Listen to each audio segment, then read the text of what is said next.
LeBron James in Cleveland. They hope to make it a 2-0 lead as well in the conference finals when they play Atlanta tonight. LeBron James has been up 2-0 in the best-of-7 series 14 times in his career, and he's won all 14 of those series, which means the Hawks must win Game 2 tonight if they want a chance to really be in it. Here's the question, though, and you mentioned this earlier, Stephen A. Will Carroll play?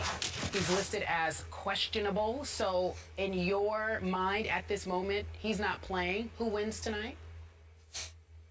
Well, if Carroll doesn't play, the Atlanta Hawks will lose tonight's game as well. I think this is their, I think right now, the way it looks, it may be their only chance to win this series. And it's through no fault of their own. As I said walking into the series when I predicted Cleveland would win this series in 6, the point that I was trying to make is that at the end of the day, no matter how interesting the Atlanta Hawks can make it, who do you have to give the ball to and say, take me to the promised land when all else fails? You don't have that individual on the Atlanta Hawks. That's why it's phenomenal that they won 60 games and they were the #1 overall seed within the Eastern Conference, because you look at them and you say the roster is talented, but it's devoid of a superstar.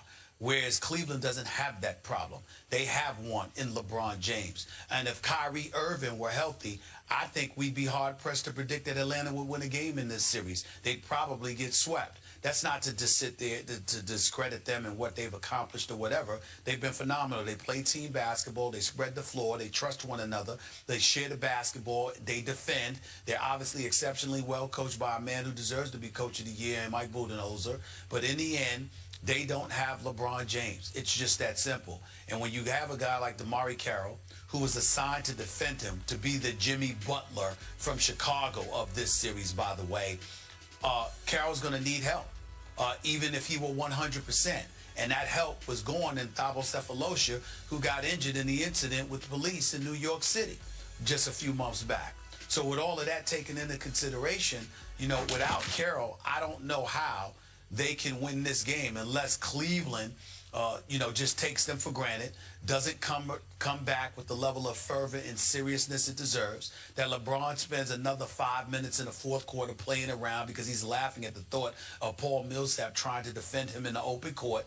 Devoid of something like that, I don't see how Atlanta can win this game without DeMarre Carroll. If DeMarre Carroll can play and he's relatively healthy, I can see Atlanta possibly pulling out this game. But it comes down to not only his availability, but his health, assuming that he is available. If it's not up to par to stick LeBron James, I don't know how they're going to win this game. I don't need any qualifiers to make my pick. I say Atlanta wins this game with or without DeMarre Carroll. I'm going to guess, just a guess, he will try to go. Now, whether he can be a shell of himself at best, I don't know.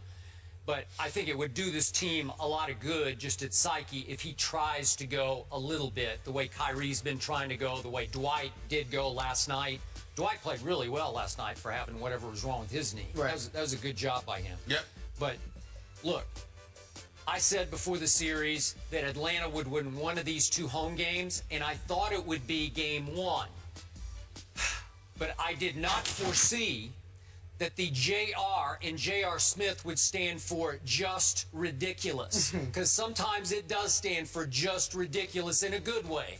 And on this night, as you well know, Stephen A., 8 out of 12 threes, that's virtually unbeatable, and it did win that game. But if you subtract the 8 that JR made, Cleveland shot 2 of 14 from 3, and the 2 made were by Kyrie, who is really a pathetic shell of himself with his knee and his foot injuries right now. I don't foresee him being a huge factor in the game again tonight, because he wasn't the other night. What did he last? Just a few, 27 minutes he played, but he just, I didn't even know he was out there half the time.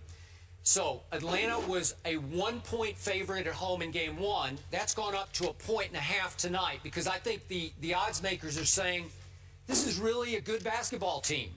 All year long, this has been a mentally tough basketball team. So I say they're going to make a stand with or without DeMarre tonight. And I say they're going to make some threes. Stephen A., the Atlanta Hawks at home in Game 1 shot 4 for 23 from 3. Well, obviously, that's just not good enough for one of the 2 best three-point shooting teams in efficiency in the NBA. So I'm going to say they start making some threes.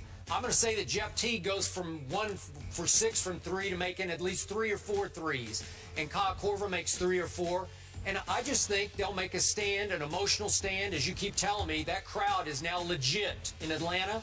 So I'm going to say they'll put up a legit stand tonight for their home crowd. And I'll say they'll win a close, sort of low-scoring game. I'll say like 99-96 Atlanta. Well, that would require Kyle Korver finding his shot, because he hasn't been able to find his shot throughout these playoffs, shooting 35%, 38% from the field, about 35% from three-point range. His numbers are down significantly.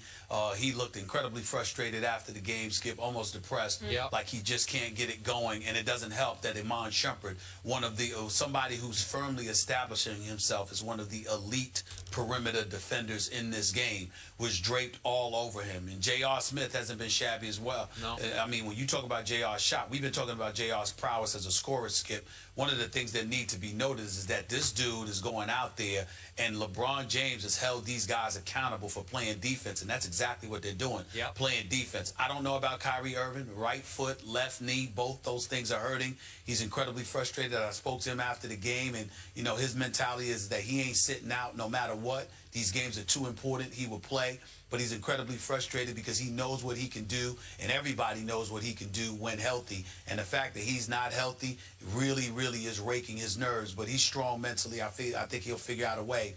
In the end, what it comes down to is Atlanta's ability to score. I think they can get stops from time to time, but who can deliver the scoring for you?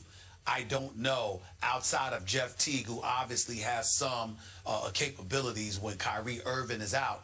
Outside of him, I don't know who else is going to score for them, and that's where the problem lies. Al Horford is really good. Skip, Mozgov is no scrub. He can play. And by the way, he's a big boy. He is. I mean, he's bigger than Horford and these guys. He's really, really big, and it causes them problems. Okay. It really does. Last quick point. Speaking of scoring, this is the night that Atlanta has to play the right kind of defense on LeBron James.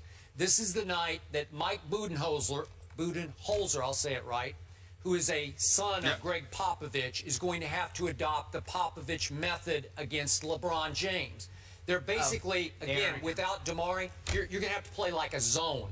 Just pull back, take the lane away from LeBron, and dare him to shoot jump shots and three-point shots. That's your only hope tonight without Damari Carroll as your primary defender on LeBron James.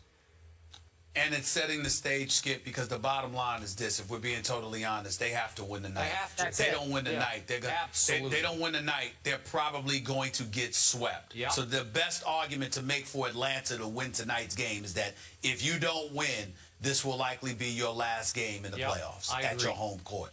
All right, gentlemen, let's leave it there. Coming up next, friend of the show, Jay Feely, says Tom Brady will fight back against the NFL. We'll hear what he had to say. But before we do that, do me a favor, head over to our IG page. Check it out. Our rundown is there. Leave your takes on what we just talked about and see what we're talking about in the coming hour.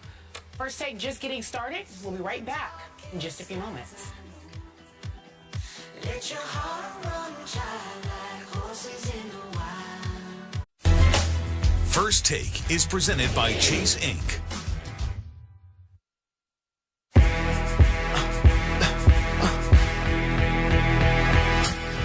Yeah, lady, this is easy like a layup. Been overtime with the grind, yeah, I got my weight up. Try and put my partners on, we always gonna be first. A team of all-stars like there's diamonds on my t-shirt. Look at all these haters' faces, boy, all they hurt. We winning everything earned, nothing given to us. Repeat champions wanna win, then you gotta go through us. Non-debatable, so don't talk to us. Woo! First Take, every word great. Direct and produce verbs, check out that wordplay. Good morning, everyone. It is Friday. It's First Take. It's First Take Fridays. I'm Carrie Champion, Skip Bayless in Bristol, Connecticut, Stephen A. Smith in Atlanta. How are you, Mr. Smith? What's going on, y'all? How y'all doing? Good morning. Oh, good. He's still in Atlanta? He's still there. Oh. He has work to do. I can't keep up with him during debates or where he is from day to day. His location, yeah. Well, he's there's covering. There's a game taking place in Atlanta tonight. I'm sure you'll be watching it. What's your problem? Oh, you mean you'll be at this game? It's official. Uh-oh. I'm at every game. Oh, well, then this series is about to be tied then. That's what's going to happen. You think so? Yeah. Okay. Well, Get to that Not later. if Carroll does. Not if Carroll's not playing tonight. Well, Which we'll is, see about that. yeah, that is the big question coming up on the show today. Cavs Hawks, who wins? Will DeMarre Carroll play? So that's what we're talking about. Plus, more on Deflategate. Someone says, and he's a friend of the show, Tom Brady is in this for the long haul. He's ready to fight. We will discuss that as well. But